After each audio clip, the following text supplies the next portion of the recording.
pretože niekedy tie jeho zápasy bývajú nudné.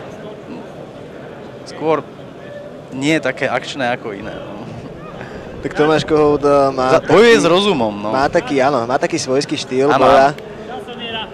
Jednoducho to nemusí každému lahodiť, ale je efektívny. V každom prípade je si istý tým, že v tom ringu stojí. Áno. Je to taký pasívny štýl. Miloš Golič pobieha okolo, snaží sa nájsť medzierku v rukaviciach Tomáša.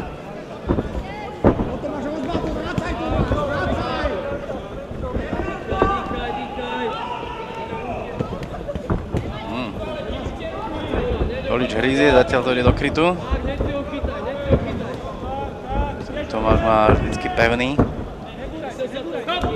Tomáš pôsobil tým dojmom, že odhodí kryt a povie noby, keď ťa to baví. No ale vracaj.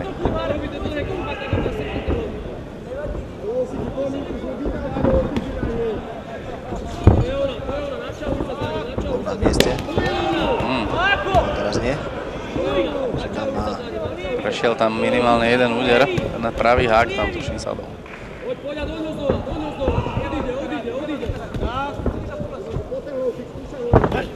A zase vieme, že Tomáš je držiak.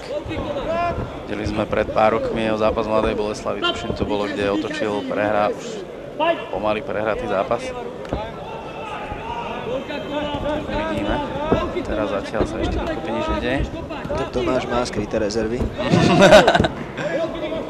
Vieme, že ich vyťahne. Zatiaľ málo aktívny, Golič aspoň aktivita plus pár nejakých presnejších úderov.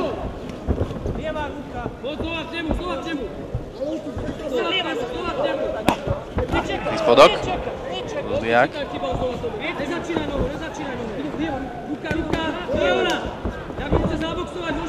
Množstvo Kohoutových priaznicov už má chuť. Asi niečo zakriča, že? Tomáš, už sa zahryzni. Ja tiež. Napadni ho. Ale zatiaľ to nevychádza. Pekný low kick, ten bol naozaj dobrý. A poďme ďalej, poďme na tú prednú nohu. No a Tomáš tam je cesta. Už postupuje. Áno. Už hryzie. Super, už má vždycky v rohu. Nameria si. Vypočíta uhol. No už to začína. Mal by tam viac kopať tie low kicky, tak? Keď ho má v rohu, mu tam nemá kde ujsť. Pekné. Dobrý. To je ono. Tady to pôjde cesta. Dobre.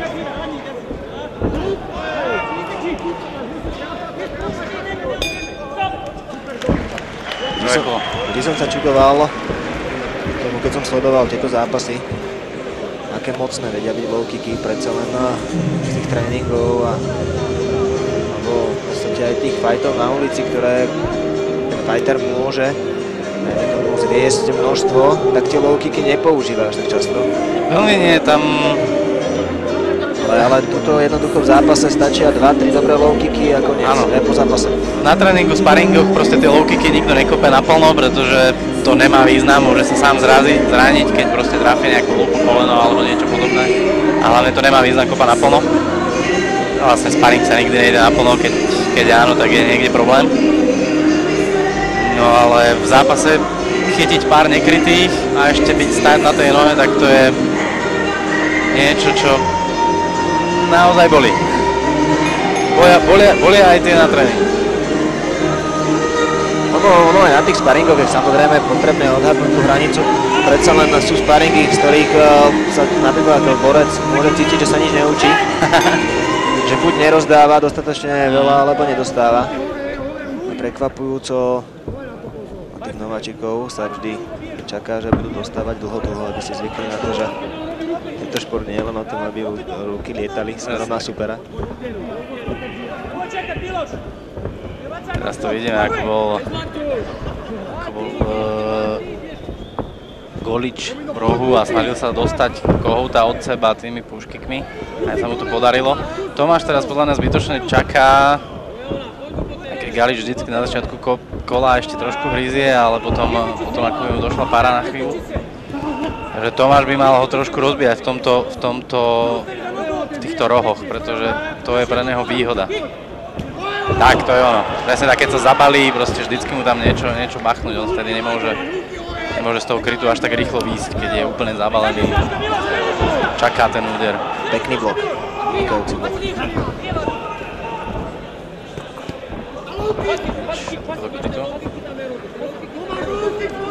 Vidno, že Tomáš si už vyberá, že čo urobí, keď ho má tam zabaleného.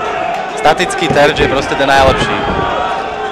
Keď je zakrytý, vždycky tie ruky, ten kryt nepokrie celé telo, takže si Tomáš môže vybrať, kde to pustí. Myslím, že takéhoto súpera na sparingu by asi Tomáš neprijal v tréningu. Tiago Golič len akoby sa snažil sa obraňovať, ani neútočiť. Tie údery sú skôr také... Tá jeho taktika je veľmi divná, on vždycky vybehne na začiatku kola a potom je úplne pasívny, ako by nevedel, že na bodový, alebo proste vždycky sa boduje viac menej väčšiu váhu má ten záver kola ako začiatok. To znamená, keď prvú polovicu vyhrá a druhú prehrá, tak prehral celé kolo. Pokiaľ tam samozrejme nie je nejaká vážnejšia prevaha, ale proste aj bodovým zostane vždycky v pamäti ten koniec toho kola ako začiatok. No ono je samozrejme aj rozdiel v type fightera, pretože sú dva typy fighterov. Bude fighter, ktorý keď zaútočí na svojho supera a zistí, že ten super jednoducho sa zlakne, pokračuje ďalej a buší. Alebo je fighter, ktorý keď jednu dostane, tak sa tiež stiahne a nepokračuje ďalej. Alebo je fighter, ktorý keď zistí, že jeho super po každom údere je silnejší a agresívnejší, tak sa stiahne. Začne mu to vracať, presne tak. Neviem, čo je prípad práve Galiča, ale... Mne sa skôr zdá, že len zistil, že Tomáš Kohout je ten typ, ktorý keď dostane dve, tak vráti 4 a silnejšie. Vyzerá, že áno. No a práve tohto sa pravdepodobne zlakol. A nechce ísť ďalej. Ani sa mu nečudujem.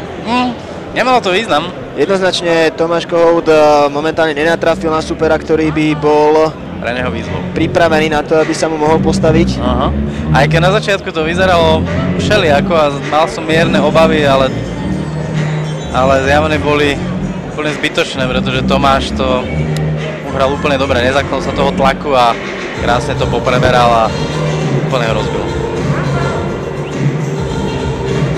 Teraz je vidno, ako si naozaj vyberá, čo spraví a neháže to tam. Teraz ma napadla taká zaujímavá vec, keď som tak chodil potom tej VIP lóži a sledoval som borcov, ako sú nabudení pred zápasom, tak si neviem skutočne predstaviť Tomáša Kohouta, že by mal v ušiach slúchatka, žoval žovačku a poskakoval si pred zápasom.